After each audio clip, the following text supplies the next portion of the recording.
Okay, welcome back to another video, guys. In today's video, I'm going to be going over why you're not losing weight even though you're in a calorie deficit. Now, it is scary the amount of people, I think it's like over 90% that lose weight, because most people do lose weight when they try, but then regain it later on. So the issue we seem to be having isn't a weight loss problem, it's keeping it off long term. But how often do you hear people say, oh, I can't lose weight, I'm in a deficit, but my body's just not responding, or I can't lose weight? First things first, we just want to break down this deficit. If you're not losing weight week by week, you're not in a calorie deficit. You cannot be. It doesn't work like that. So you've got to think about, our body burns a certain number of calories per day. Think BMR, I'm not going to go into all of that in this is another video for another time, but our body burns a certain amount of calories per day, okay? And we consume a certain number of calories per day. If we eat more than our body takes in, we will store energy because we're not burning these calories. If we eat less than our body takes in, we will burn energy because your body isn't getting enough food.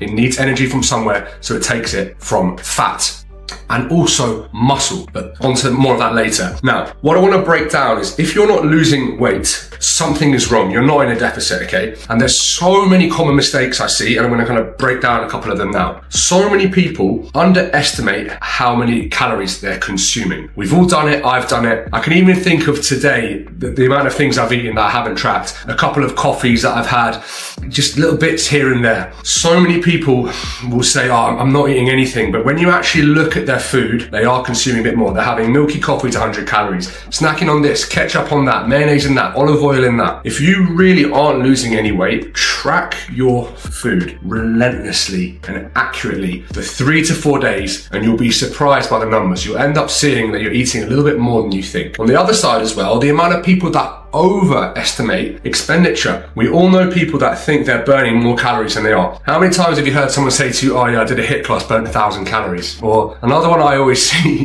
yeah. I had one guy the other day tell me, oh, I burnt 1,000 calories on the jet ski the other day. 1,000 calories sitting down for 30 minutes. You must be shredded, my man. So many people, because we track on watches, they're just not super accurate. We need to be really accurate with our food, and we need to be accurate with our training, which leads me to tracking, okay? If you do not know what you're consuming, if you can't tell me exactly how many calories you've had over the last week, but then want to tell me that you're not losing weight in a deficit, I know you're not. I literally coach people all day long. People say to me, well, Max, I'm just not losing weight anymore. My body must have adapted. And we'll talk about adaptive thermogenesis in a bit, but most people are eating more than they think. They're not burning as many calories as they think. Again, we all know a lot of guys who go to the gym who just pump their upper body and have a fair amount of muscle, but are fat and overweight. You do not burn many calories doing bicep curls, front raises, tricep pushdowns. We burn calories from big movements. But again, another video for another time. Now, you might hear the word adaptive thermogenesis thrown around. It's a fancy word. Basically, if you over restrict and you don't have many calories come in,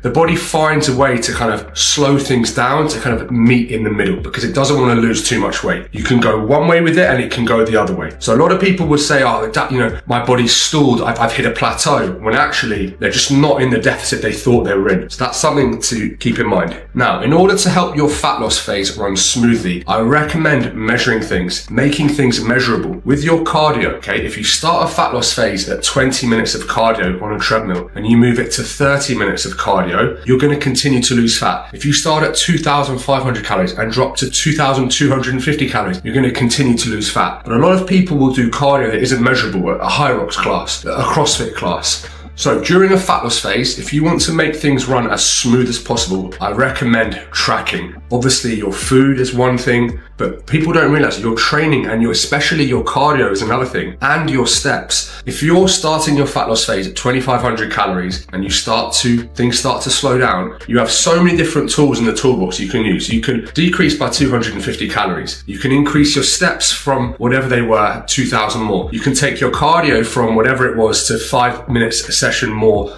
an extra 30 minutes a week.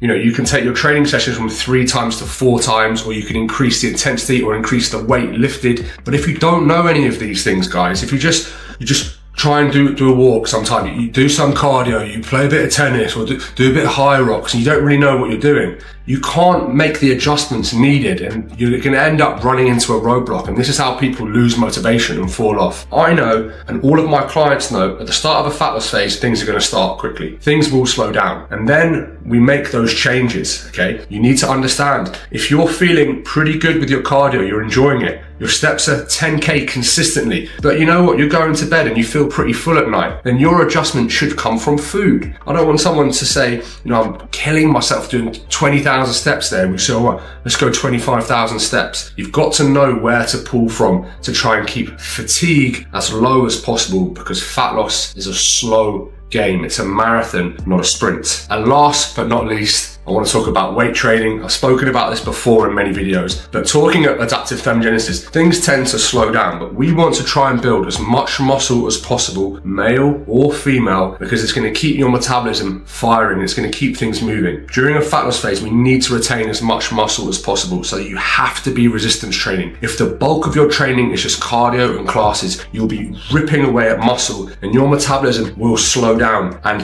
adaptive thermogenesis, that set point will get lower, and the only way to go from there is drop calories or do even more cardio. And you're already doing so much cardio. We want to have the bulk of our training come from weights, and we can sprinkle in cardio around the week or extra steps or decrease calories when we please. So I hope you found this video useful. Don't forget to subscribe or watch many more videos that I've got on the channel.